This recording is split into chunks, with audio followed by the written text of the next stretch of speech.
Bonsoir, c'est l'heure de politique en partenariat avec Slate.fr. Bonsoir Jean-Marie Colombani. Bonsoir Roselyne. Alors après les législatives de 93, le PS était soi-disant mort. En 2002, le général de l'armée morte, Lionel Jospin, a abandonné ses troupes pour faire retraite après son éviction au premier tour. Englué dans ses querelles byzantines, le PS vivra sa rédemption dans le placard de l'opposition jusqu'à ce que François Hollande surgisse contre toute attente.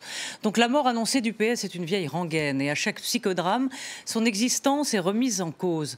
Mais il ne meurt jamais. Cette fois, il est vrai, ce n'est plus une question de gauche irréconciliable, vieille ritournelle entre nous soit dit. C'est une guerre de sécession et de succession. Cette semaine, Manuel Valls a remis une pièce dans la machine en annonçant son soutien à Emmanuel Macron, qui n'a pas vraiment sauté de joie, ou alors c'est un bon lecteur. On l'écoute. D'abord, je l'en remercie. Je pense que ça traduit ce que j'avais indiqué il y a plusieurs mois, c'est-à-dire que les primaires n'étaient pas en situation de regrouper l'ensemble de la gauche, et cela traduit le fait que les sociodémocrates et les femmes et les hommes de gauche responsables sont prêts à s'inscrire dans une démarche qui est la mienne. Pour ce qui est de la démarche donc, et de ce que j'entends conduire, je l'ai dit, je serai le garant du renouvellement des visages, du renouvellement des pratiques. Voilà, et paf, Manuel Valls n'est donc pas très bien accueilli dans l'auberge espagnole. Normal, c'est un Catalan. Mal reçu chez Macron, attaqué par certains socialistes qui le traitent sur Twitter de minable, un homme sans honneur, une déchéance de crédibilité. Bref, rien ne nous sera épargné dans cette merveilleuse campagne. On en parle avec nos invités sur ce plateau. Bonsoir Laëlle Chabot. Bonsoir. Vous êtes éditorialiste à Europe 1 et LCI. Bonsoir Roland Quérol, vous êtes politologue, directeur du CETAN et auteur du livre « Les raisons de la colère, l'élection de la dernière chance » et c'est chez Grasset. Bonsoir donc, et bonsoir Georges-Marc Benamou, donc journaliste, écrivain, producteur et auteur. Dites-leur que je ne suis pas le diable. Vous me dites c'est un peu vieux ce livre, mais je le... C'est très actuel en même temps. Mais en fait c'est très actuel puisque c'était sur Mitterrand. Voilà. Donc je me tourne vers...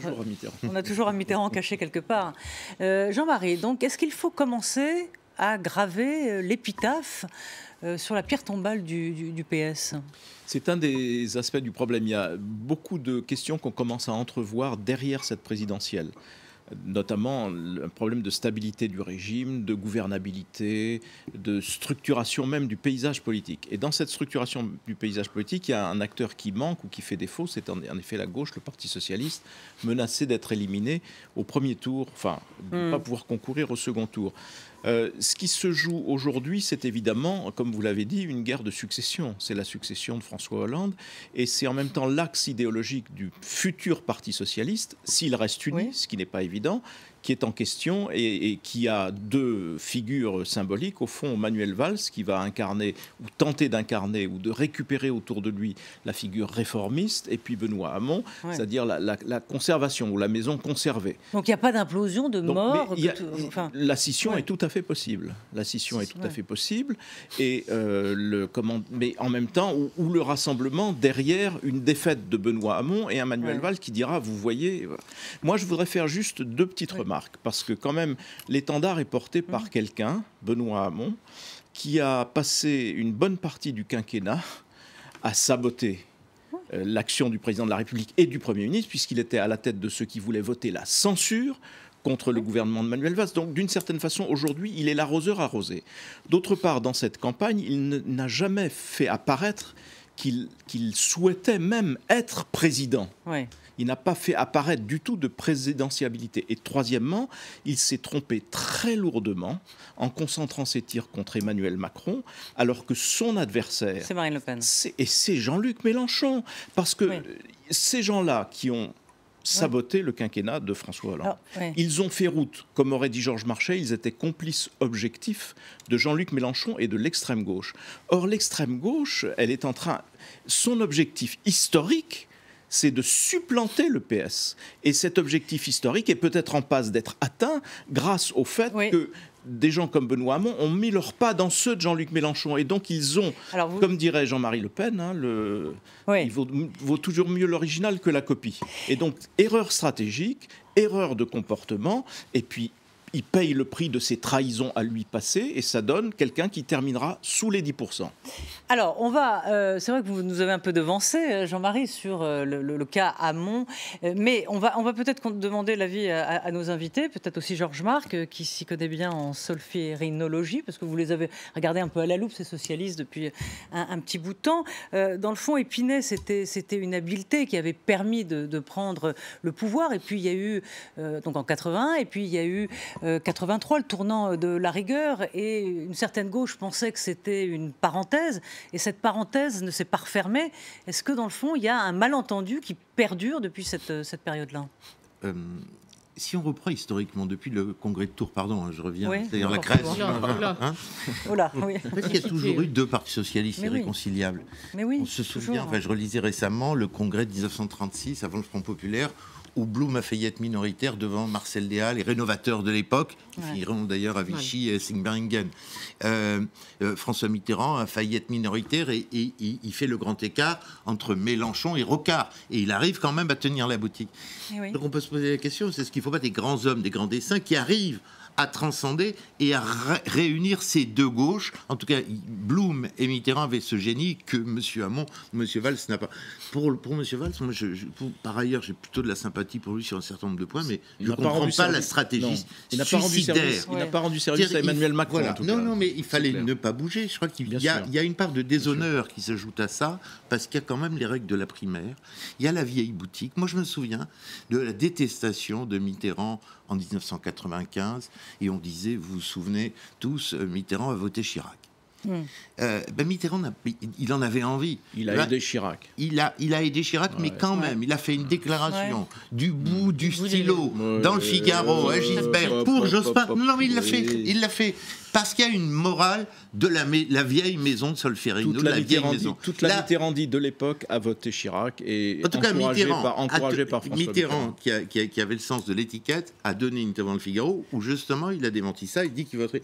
Donc il y a une trahison de la vieille maison qui me gêne et qui gêne, à mon avis, pas mal de militants, et y compris les futures aspirations de Valls à faire une OPA sur le PS moribond. Alors quand la presse crie le PS est mort, le PS va mourir, c'est l'implosion, vous y croyez ou vous dites, comme je l'ai dit un petit peu dans mon intro tout à l'heure, je dis pas que j'ai raison, mais que puis on attend cette mort qui ne vient jamais. Fusion. Ben oui. Là, je crois quand même qu'on arrive au bout du chemin. Moi, ce qui me frappe, c'est quand même, ils peuvent plus vivre ensemble. C'est comme un couple, on l'a replâtré, on s'est dit, on se donne une nouvelle chance.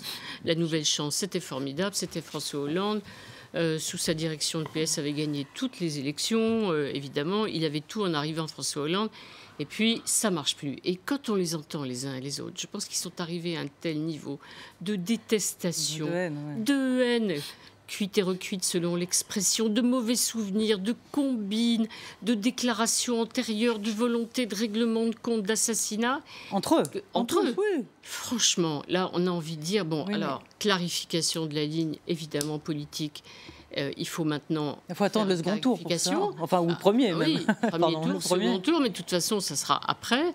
Donc il faut clarifier la ligne, il faut qu'il y ait des choix clairs. Et puis après, qu'ils se séparent. Quand je vois Martine Aubry parler d'Emmanuel Macron et de Manuel Valls, et c'est horrible, quoi. C'est-à-dire qu'on arrive, ces gens qui étaient quand même des politiques de haut niveau, ça suffit. Voilà, on a envie de dire, ça suffit. Alors, quand la baraque est aussi abîmée, il faut la mettre par terre et il faut reconstruire. Je ne sais pas comment, mais il faut arrêter de replâtrer. Roland, vous êtes d'accord? Parce que est-ce que le PS est condamné à vivre avec ces ambiguïtés, ou à renaître avec elles, d'ailleurs, ou à se reconstruire, comme le dit Arlette, sur des nouvelles bases. Mais Vous savez, dans Drôle de drame, Michel Simon dit à sa Margaret, à force de dire les choses horribles finissent par arriver. Oui. Donc ça fait très longtemps qu'on dit que le PS ne peut pas tenir comme ça. Et bien, il ne peut plus tenir comme ça. C'est fini.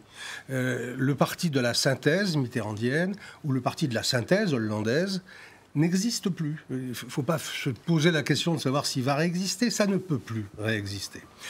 Alors, il restera un parti socialiste. Il restera un parti socialiste.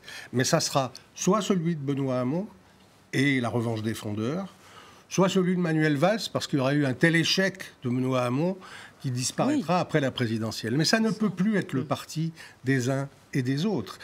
Et si c'est Macron qui est élu, on voit bien la force d'attraction qu'aura la majorité présidentielle nouvelle. Et il faudra longtemps pour que l'un ou l'autre des deux partis socialistes, je dirais 10 ans probablement, arrive à constituer des forces. Mais la leçon pour le moment de ce qui se passe, c'est que Benoît Hamon, Martine Aubry et quelques autres ont instruit le procès de la deuxième partie du quinquennat de François Hollande. Moi, je le fais partir de la conférence de presse de 2013, la grande conférence de presse où il y a la politique dite de l'offre. Ils ont accrédité l'idée que c'était une trahison vis-à-vis de la gauche, et ils ont accrédité l'idée que les Français aspiraient à une vision plus classique, plus traditionnelle de la gauche. On la voit, la vision plus classique, traditionnelle de la gauche. Elle est incarnée aujourd'hui par Benoît Hamon. Encore une fois, il est en chute libre. Oui. Donc ça n'est pas vrai. Et ça n'était pas vrai de faire croire que le quinquennat n'était pas un quinquennat avec une politique de gauche. C'est ça, et tout ça reposait sur un mensonge. Donc ils vont en payer le prix, et le prix le plus élevé aujourd'hui. Ça ne veut pas dire que Manuel Valls joue intelligemment, parce que je pense que là, il a tiré 2 balles.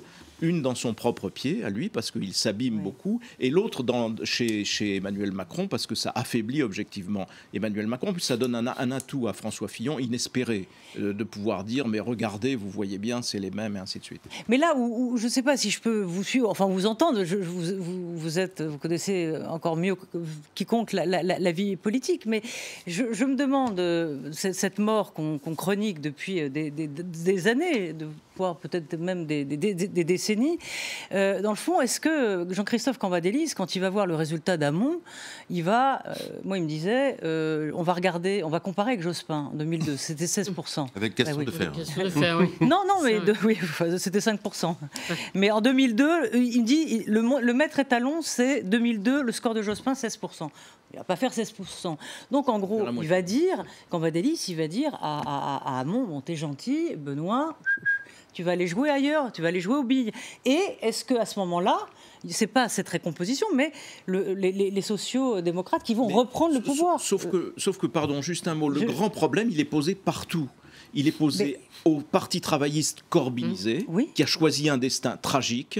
Il est posé à la gauche italienne ou à l'intérieur de la gauche italienne contre la ligne de l'ancien Premier ministre. Il y a le même mouvement des frondeurs, etc. Il est posé dans la gauche française, dans la gauche espagnole menacée par Podemos. Et le problème a été réglé en Grèce, puisque c'est l'extrême gauche qui a pris le pas. Donc le problème existentiel, il est là. Il est idéologique. Il est comment vous réagissez à la crise financière.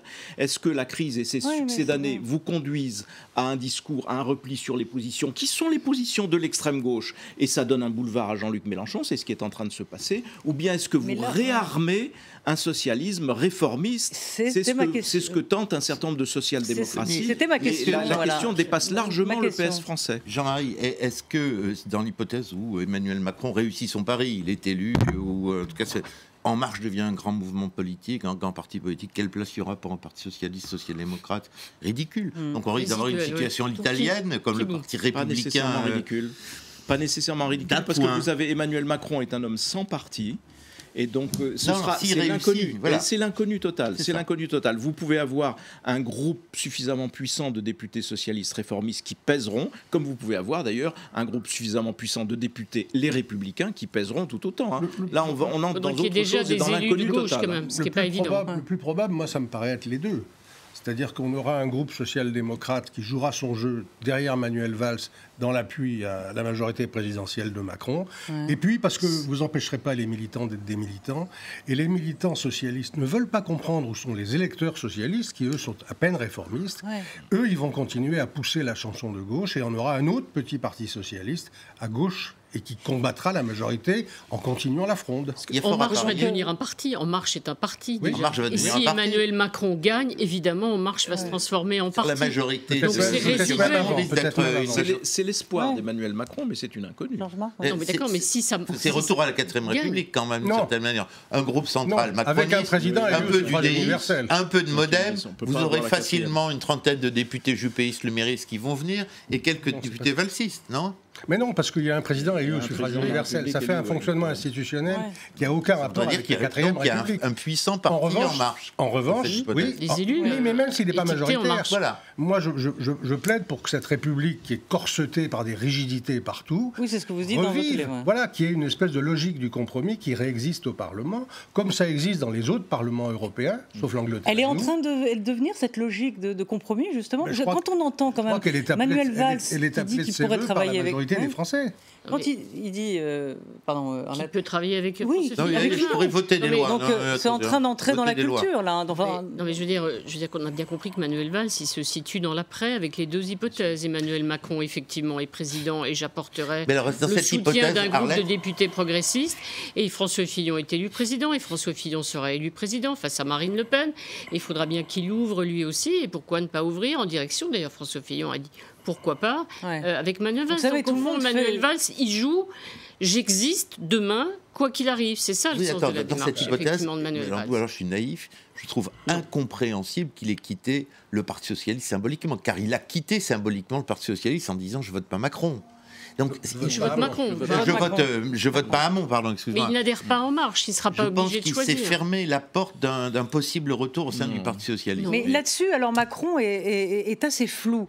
Est-ce qu'il accepte d'avoir des députés uniquement En Marche? C'est-à-dire, est-ce qu'il pourra investir des étiquetés PS? Je crois que c'est fini la double appartenance. Voilà. Donc il n'était pas très clair hier. En Marche, soit mais hier il restait encore. Non, je crois qu'il a compris qu'il fallait, vous ne pouvez pas tolérer ça.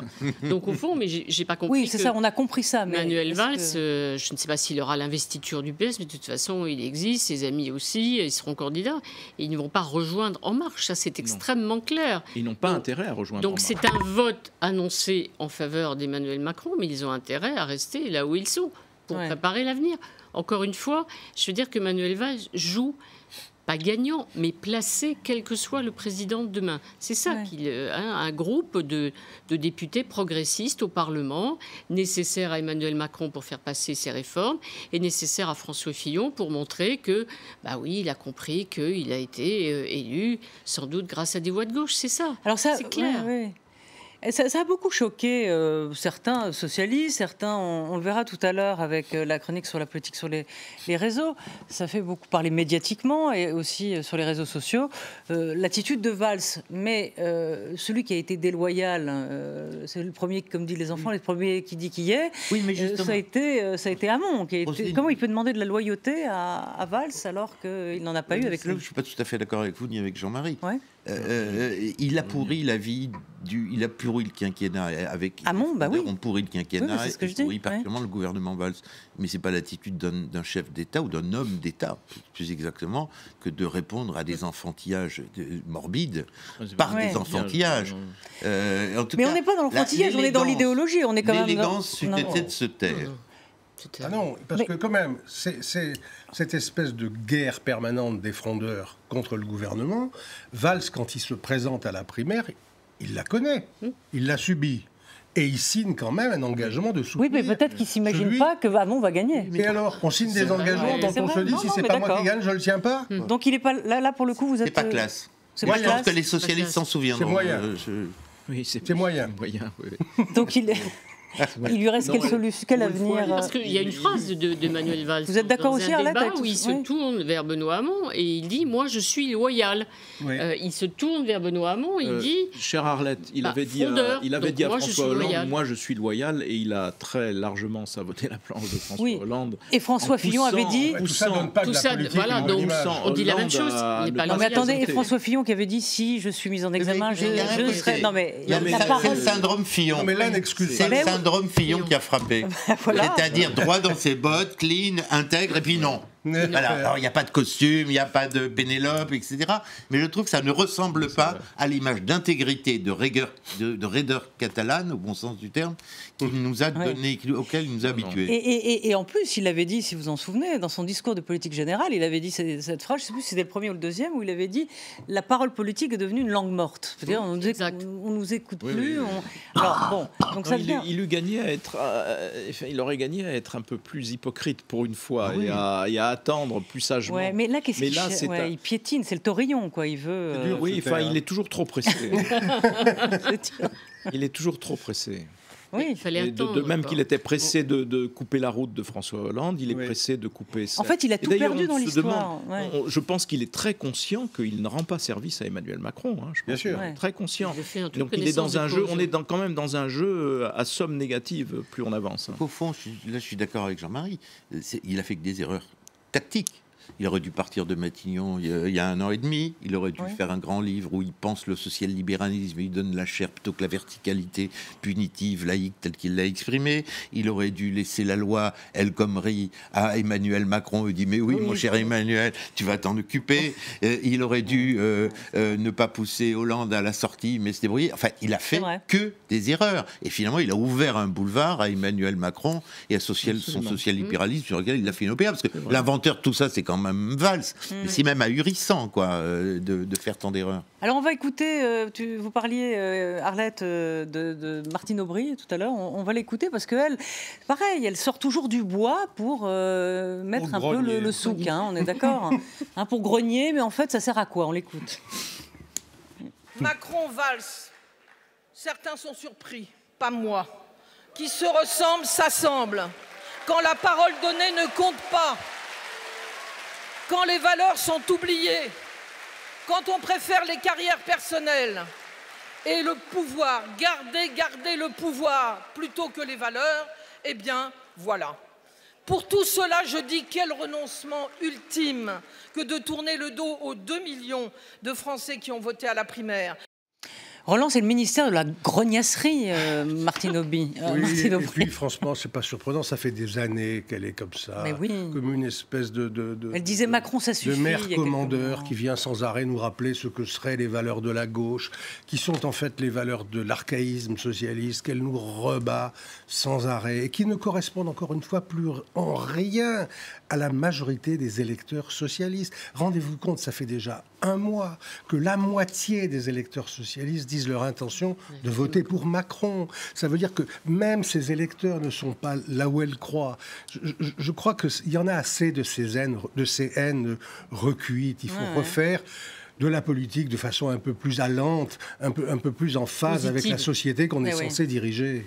Mais quand on n'a pas d'idée, on n'a que le narcissisme. C'est vrai. Et le narcissisme fait qu'aucun des leaders n'a accepté le verdict de la primaire de 2011. C'est pas pour Macron que vous dites ça. Aucun des leaders n'a accepté les verdicts de la primaire de 2011. Ils ont les candidats à la primaire 2011 qui a vu la victoire de François Hollande ont tous combattu François Hollande à un moment ou à un autre, donc n'ont pas respecté aucune parole ni quoi que ce soit. Donc c'est en effet dévastateur pour la vie publique et ça leur coûtera sur le long terme, me semble-t-il. Mais l'acte de décès, on peut le signer, peut-être pas pour le PS, on verra, mais pour les primaires en tout cas, si Fillon se plante et que... Moi, j'ai une hypothèse, je pense que c'est des gens qui connaissent rien à la Ve République, c'est Montebourg et ses copains, qui ont inventé une manière de tuer la Ve République.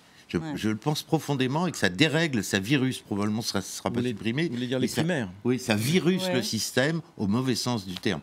Par ailleurs, Martine Aubry, c'est la caricature d'elle-même. Enfin, il faut se souvenir qu'il y a 15 ans, 20 ans, elle était quand même l'égérie du social-libéralisme, que M. Alain Minc pensait qu'elle deviendrait présidente de la République, que les rocardiens qui étaient des réalistes ne juraient que par elle. Enfin, elle a mis la toque misérabiliste sur le tard. Et que penserait, je ne veux pas le faire parler, Pierre Mauroy de ces insultes, parce que c'est quand même grave de dire de M. Macron, le candidat qui aime l'argent. Qu'est-ce que ça veut dire, elle qui a été l'égérie du patronat des années 90? Et qu'est-ce que vont faire les socialistes lillois au second tour entre Marine Le Pen et M. Macron? C'est honteux. Et le grand paradoxe, c'est que ça ouvre un boulevard, ça élargit un petit peu la route de Jean-Luc Mélenchon. Et un des grands moments de cette campagne, ça aura été la claque administrée hier par Jean-Luc Mélenchon à Benoît Hamon. Alors on va l'écouter. On va les écouter. Magistral. On va écouter le renvoi de balles entre Mélenchon et Hamon. J'ai marché avec vous mon chemin, sans céder jamais à rien. Eh bien, je ne vais pas commencer aujourd'hui. Je ne dépends que de vous et je ne négocierai rien avec personne à aucun moment à cette étape. Et je regrette, puisque Jean-Luc a répondu ce soir, je le dis, qu'une fois de plus, finalement, un certain caractère l'empêche d'être plus utile à la gauche qu'il ne pourrait l'être en réalité. Alors, lequel s'entête dans l'erreur ? Franchement, Benoît Hamon, effectivement, il se prend. D'abord, il annonce le ralliement de Manuel Valls à Emmanuel Macron. Donc, c'était déjà acté. Il annonce la veille. Donc, hop. Après, qu'aurait dû faire Benoît Hamon? Partir en campagne, essayer de convaincre que son projet, qui a suscité l'adhésion effectivement de ceux qui ont participé à la primaire, est un bon projet, débattre sur les idées. Eh bien non, il récidive pour se prendre une autre claque de Jean-Luc Mélenchon. Genre, Jean-Luc... Mais écoute-moi, et donc voilà, Jean-Luc Mélenchon lui a claqué la porte alors que Benoît Hamon le devançait, et maintenant que Jean-Luc Mélenchon a créé une dynamique, il revient. C'est la tête à claque alors, Benoît Hamon. C'est-à-dire qu'il aime les échecs, c'est-à-dire qu'il est dans une spirale de défaite, c'est-à-dire qu'il y a un moment où il perd pied. Donc au lieu de repartir en campagne avec de la force pour lui aussi créer une dynamique, il dit ça va très très mal. Jean-Luc, toi qui es parti devant, viens m'aider. Oui, alors que ça devrait être le contraire.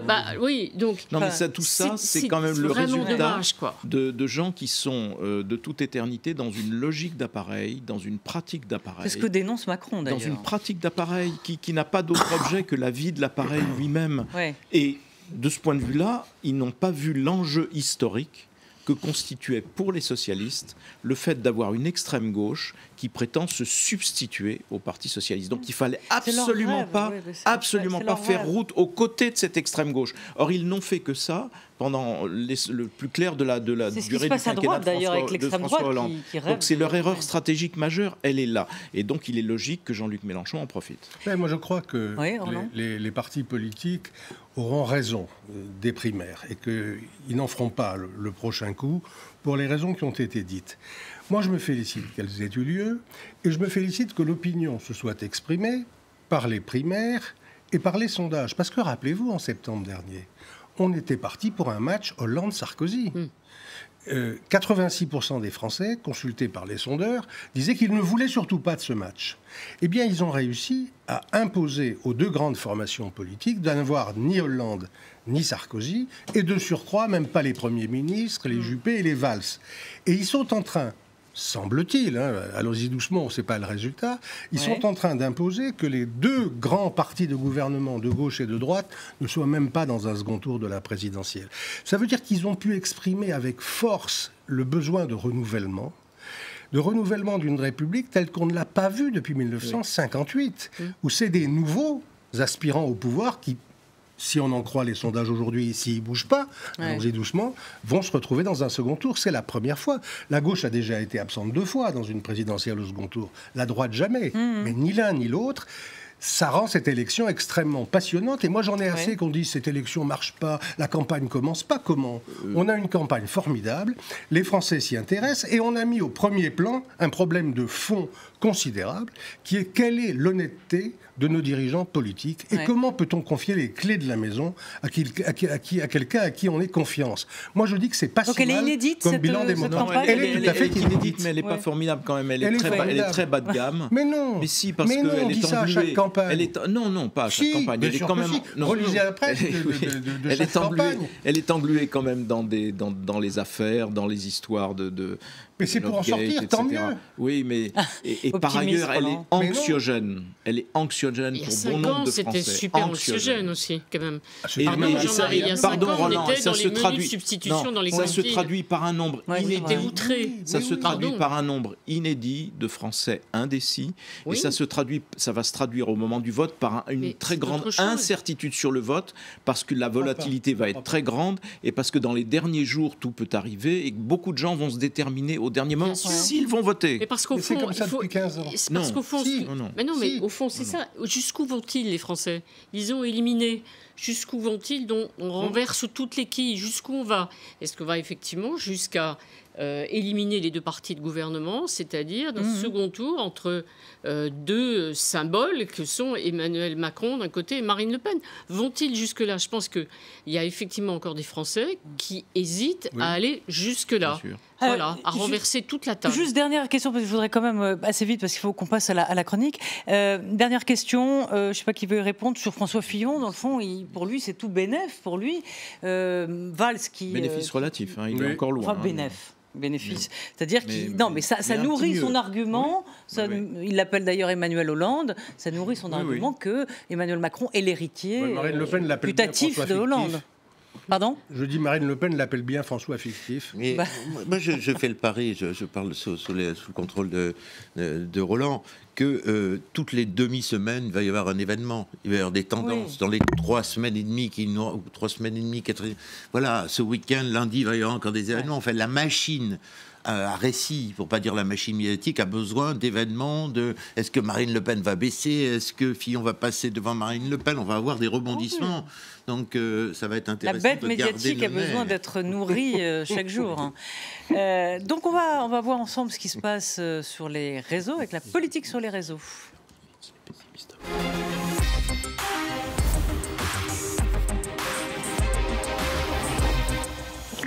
Bonjour. Et bonjour Véronique Réel-Soult, donc directrice générale de Dentsu Consulting. Donc Manuel Valls qui votera Macron, ça a été un événement médiatique, c'est clair, mais ça a été aussi un événement sur les réseaux sociaux. Oui, sur les réseaux sociaux, on en a évidemment forcément beaucoup parlé. Ce qui est intéressant, c'est de regarder de qui on a le plus parlé autour de ces 2 protagonistes.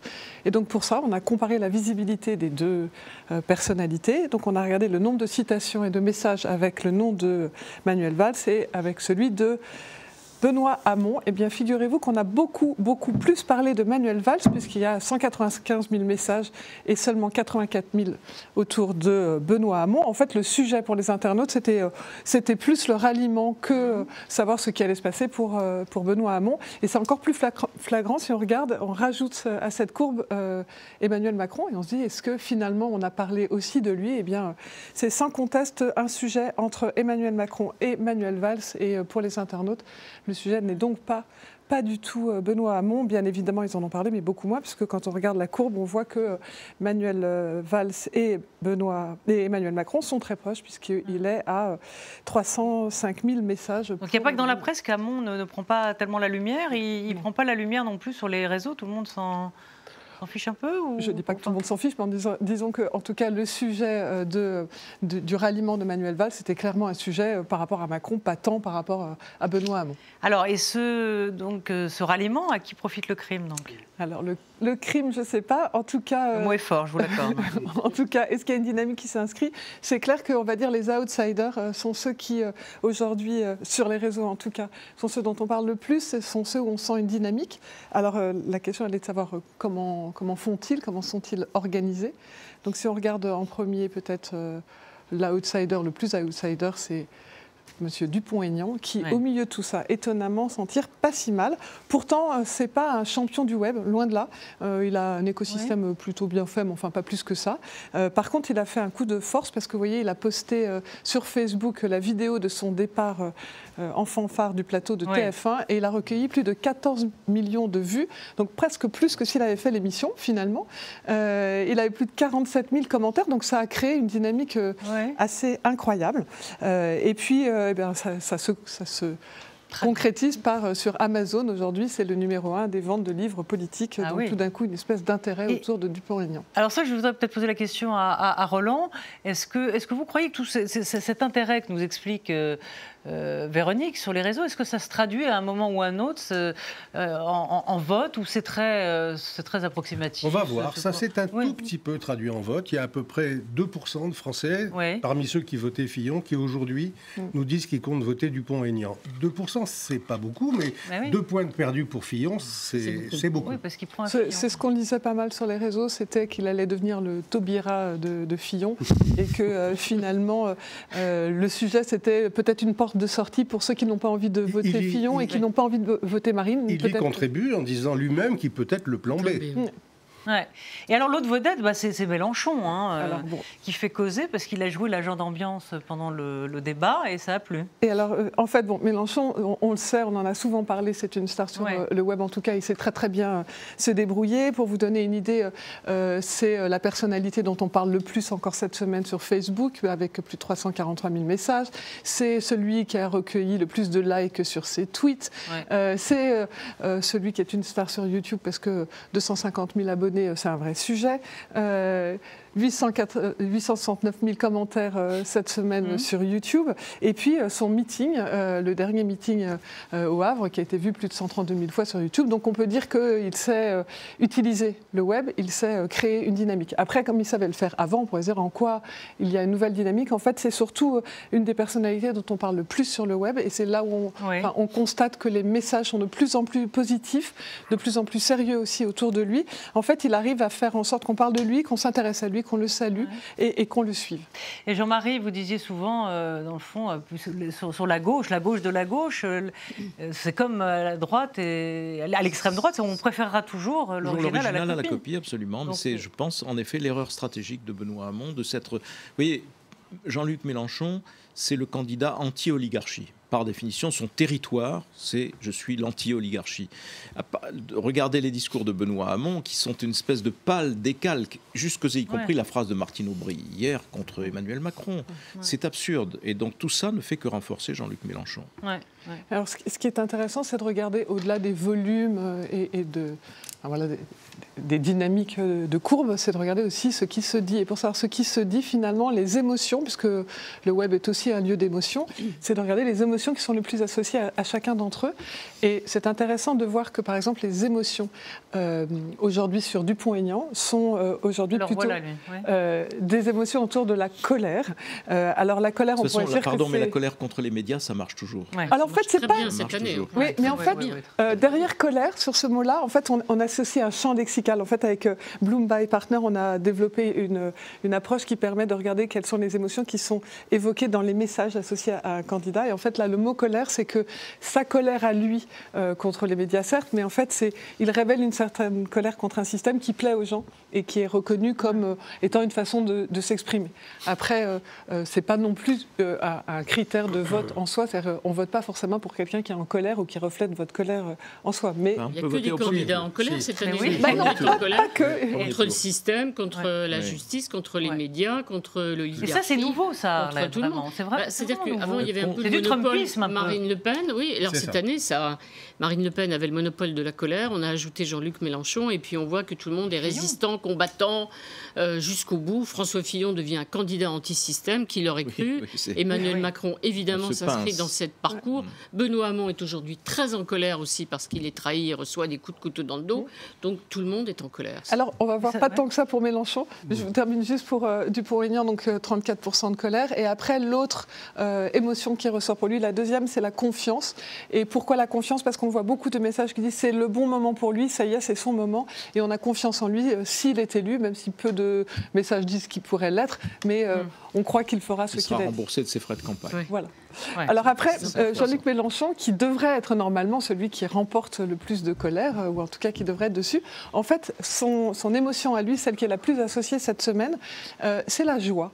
Et pourquoi la joie? Parce qu'en fait, les gens sont heureux de voir... Mais il a un évident bonheur à être porté par la foule. Et on sent qu'il est grisé par la foule, que ça le porte. Et au fond, c'est sa raison d'être. Alors, la joie, elle est... Le narcissisme dont vous parliez tout à l'heure. Oui, c'est frappant. Vous voyez, on a beaucoup reproché à Emmanuel Macron son geste comme ça, vive la France, etc. Regardez bien Jean-Luc Mélenchon. Il est comme ça. C'est la même chose. C'est un geste qui dit tout autant la griserie du moment. Et moi, je prends le pari qu'il a beaucoup regardé les conférences de presse et les discours du général de Gaulle, parce qu'il y a des tournures de phrases où il est vraiment gaulien, sans vouloir limiter. Il a écrasé tout le monde de sa culture politique et de son talent au débat. Je ne sais pas s'il s'inspirait du général confère de la joie. Il écoute les... Je ne sais pas si on peut l'associer à la joie. En tout cas, ce qui est sûr, c'est que c'est la joie de le voir monter dans les sondages, de le voir s'exprimer, de voir le succès dans ses meetings, de voir tout ça. Donc ça procure beaucoup de joie. Et puis aussi, à chaque fois qu'il attaque Macron, ses équipes sont très contentes. Et donc ça provoque de la joie. Et là encore, on voit bien que le sujet, c'est bien Macron-Mélenchon. Et sa deuxième émotion, c'est la confiance. Donc là, c'est peut-être plus le sujet gaulliste qui revient. Et c'est très important parce que les deux émotions les plus fortes pour pouvoir voter, il faut que vous provoquiez de la confiance et de la joie, c'est là où vous êtes dans le positif. Et il aspire énormément confiance aujourd'hui, parce qu'on commence à dire que ce qu'il dit est crédible, et finalement c'est sérieux, il pourrait y arriver. Enfin voilà. Ouais. C'est bon. Et pour Macron, vous dites que ça marche à la confiance et à la joie aussi? Ça a l'air d'être le liquide gagnant, là. Il en a beaucoup aujourd'hui. Il a de la confiance, mais par contre, il n'a pas beaucoup de joie. Ah bon? Ah bon? Pourtant, c'est le seul candidat qui sourit vraiment beaucoup tout le temps. C'est drôle, ça. Il a quoi comme... c'est quoi l'autre... Je risque de vous dire une ânerie, donc je ne l'ai pas là, mais... Elle répondra la semaine prochaine. Je dirai la semaine prochaine, et ça évolue chaque semaine. Mais ce qui est sûr, c'est qu'il n'a pas, autant de joie que Mélenchon, et par contre, il a de la confiance. Merci beaucoup Véronique, merci à tous de nous avoir suivis, merci. Je rappelle le titre de vos livres respectifs, donc Les raisons de la colère, L'élection de la dernière chance chez Grasset, Roland Quérol, et puis un livre qui est un peu plus ancien, Dites-leur que je ne suis pas le diable chez Plomb, Georges-Marc Benamou. Jean-Marie, on se retrouve la semaine prochaine, donc avec le partenaire Slide.fr. Merci à Pauline Hellman d'avoir préparé cette émission et à toute l'équipe technique, merci.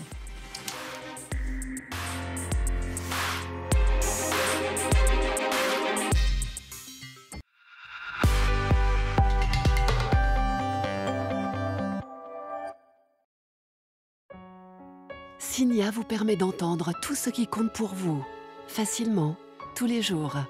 Avec nos aides auditives invisibles, rechargeables et à la pointe de la technologie, vous profitez pleinement de chaque moment de la vie. Découvrez nos aides auditives invisibles en appelant le 0805 531 531. Signia, partenaire de votre audition. Dispositif médical.